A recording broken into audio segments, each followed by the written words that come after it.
Good morning, pupils. Today we'll be carrying out activity 5.3, testing the properties of materials. There will be 3 different tests. One is to test for the flexibility.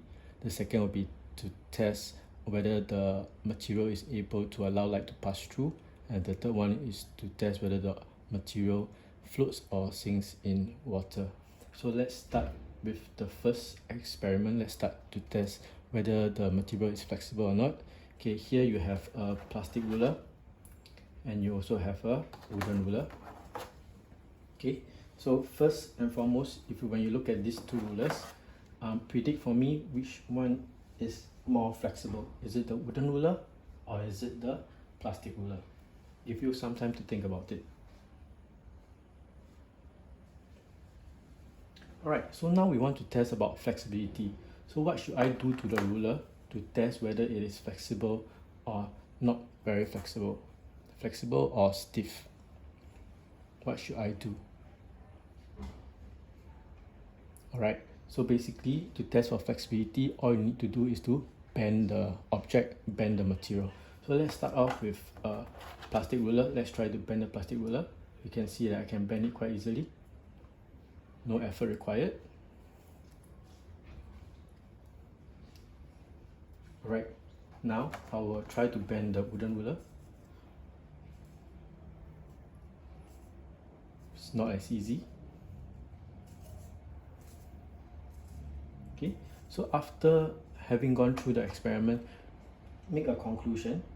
Which material is more flexible than the other?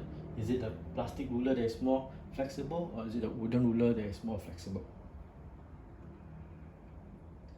Now we go on to the next experiment. The next experiment is to see which object allows light to pass through. So we have 2 different objects. One is a clear plastic sheet. The other one is a ceramic tile. Alright, look at both the plastic sheet and the ceramic tile. Which one do you think allows light to pass through it?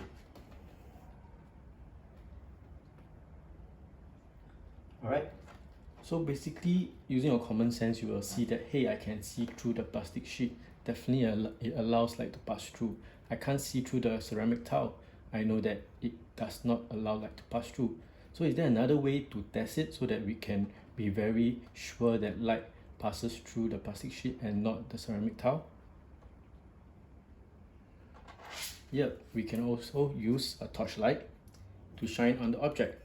Okay, this is a torchlight. You can see the light on the wall. Okay, so let's test for the plastic sheet, see whether it allows light to pass through. So the light is on the wall. I'm gonna cover the beam of light, block the beam of light. Realize there should be light at the back of the wall as well.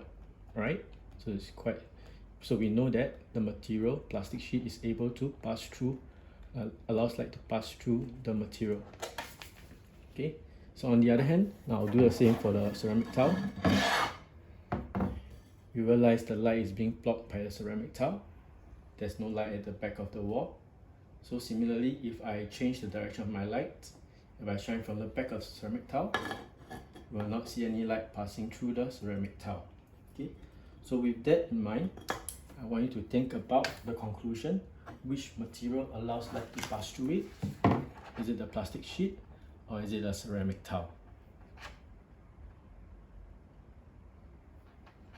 Alright, now is the last part of the experiment.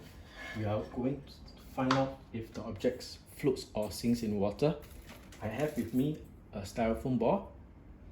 I have with me a marble ball, just a simple marble.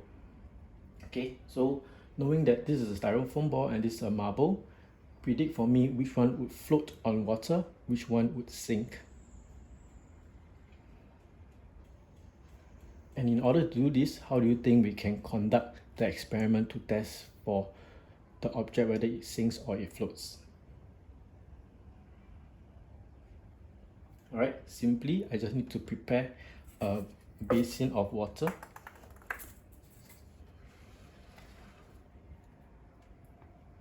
Let me put it on the table.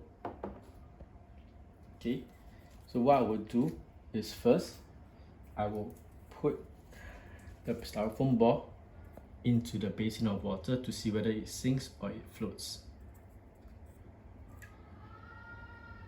You realize it floats. Okay, now I will put marbles into the basin and see whether it sinks or it floats. Okay, I'll go it one by one.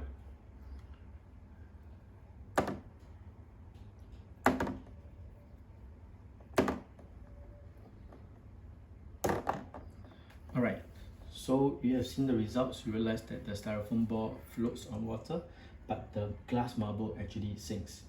Write down your observation in the activity book.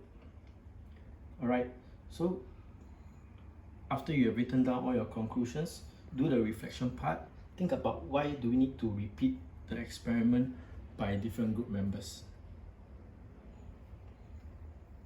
Okay, we have come to the end of the video.